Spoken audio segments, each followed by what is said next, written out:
Welcome to the botany class. Dear students, today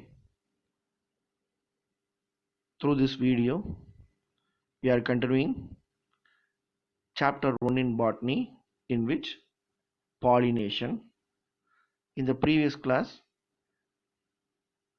you might remember what is meant by pollination and types of pollination we discuss, and the continuation of pollination, in which today's title, agents of pollination.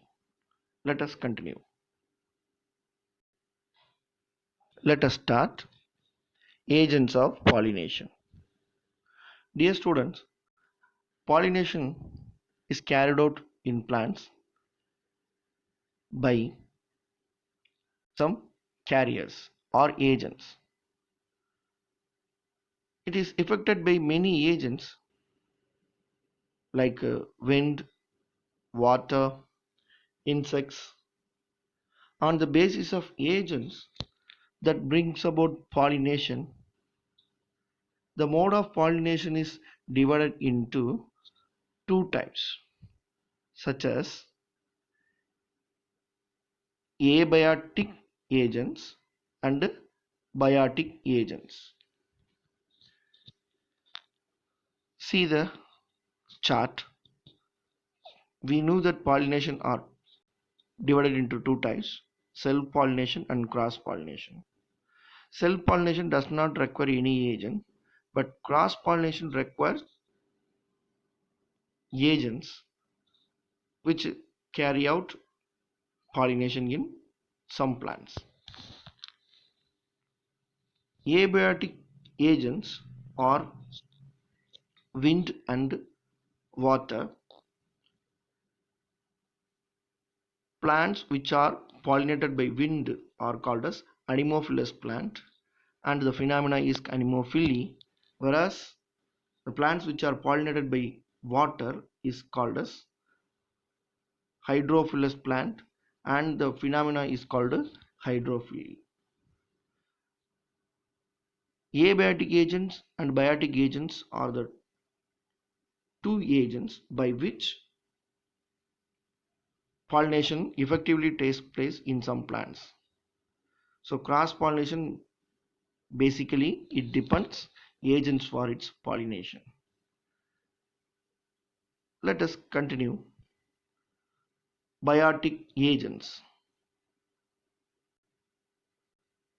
Biotic agents in which zoophily, which refers to the pollination which takes place through animals. Pollination especially takes place by different types of animals such as insects, snail, moths, ant, bat, birds like agents. So many biotic agents are there. We are going to see one by one. First of all, we are going to start with the abiotic agents. Pollination by wind, anemophily. Pollination by wind, anemophily. Flowers which are carried out pollination by wind is called as anemophilous flowers. Plants which having flowers which are pollinated by wind are called as anemophilous flowers.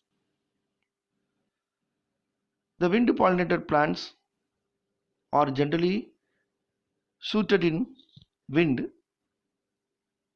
exposed regions. Remember, anemophily is a chance event.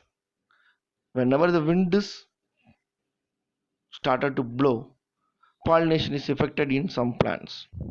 So the pollen may not reach the target pair effectively and are wasted during the transit from one flower to another flower. Some common examples for wind pollinating flowers are grasses, which you can see, sugarcane, bamboo, maize, etc. Anemophilous plants have some following characteristic features. What are the characteristic features of anemophilous flowers? If you observe, inflorescence of the anemophilous flowers generally pendulous, catkin, or spike inflorescence.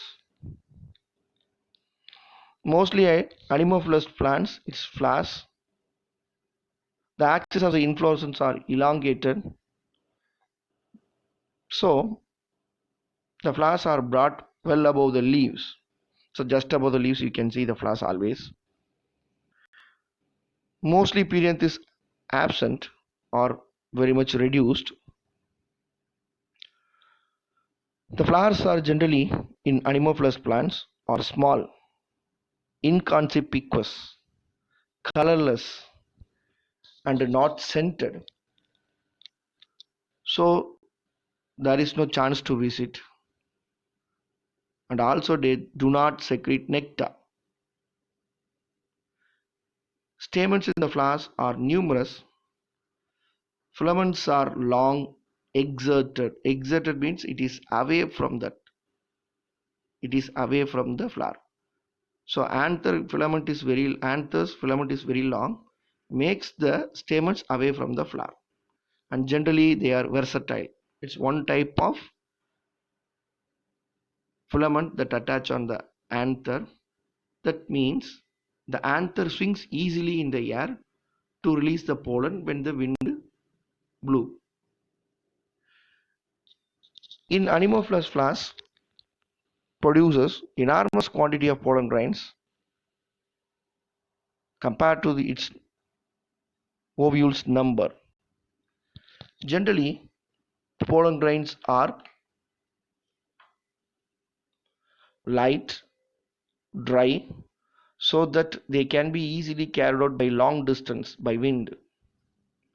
In some plants, anthers they burst violently, look like explosive mechanism and release the pollen into the air. Example, Attica.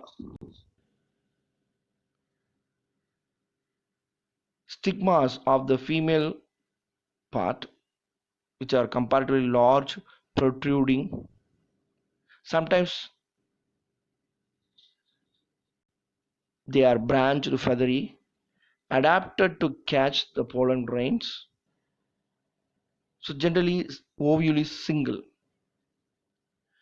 Plant produce flowers before the new leaves start to appear, so that pollen can be carried out without hindrance of leaves. Hindrance means without affected. Okay, so you can see the wind pollinating flowers, how the anthers are arranged. You can see mostly the leaves are below, the flowers are just above the leaves, so they can directly expose to the wind, easily carried by the wind. The pollen grains travel long distance and reach the stigma of the female flower and helps to pollinate.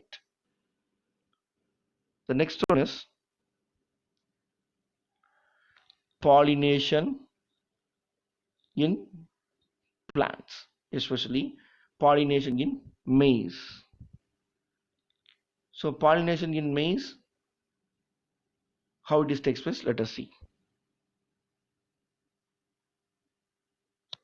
Let us continue. Pollination in maize. Z maize. Maize is a grass variety. In maize, the flowers are generally unisexual, but it is monoecious in condition. It does mean male and female inflorescence found in the same plant but in different location. In maize, male flowers are arranged as inflorescence on the top of the plant, but female flowers are found in the lower levels of the plant. So maize is a monoecious plant where the flowers are unisexual. The male flowers, which are grouped together, called male inflorescence tassel. It is brown terminally, that means on the tip, on the apex, and the female flowers are grouped together as the inflorescence called cob. Female flowers are arranged as an inflorescence called cob laterally at lower levels. In maize, pollens are larger and heavy and cannot be carried out by light breeze. However, when the mild wind shakes the male inflorescence to release the pollen, which falls vertically below the female inflorescence, which has long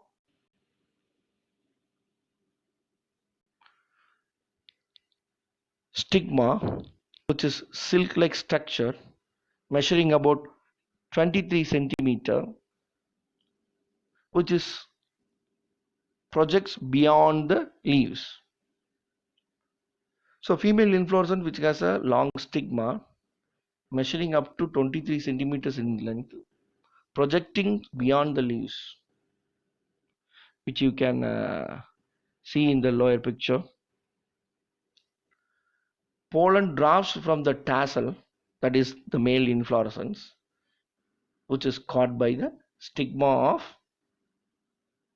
female flower. This is the way by which effectively the pollination takes place in maize. I hope children you might understand how pollination takes place by wind in plants. In the next class we will continue the pollination which takes place by water. Thank you children.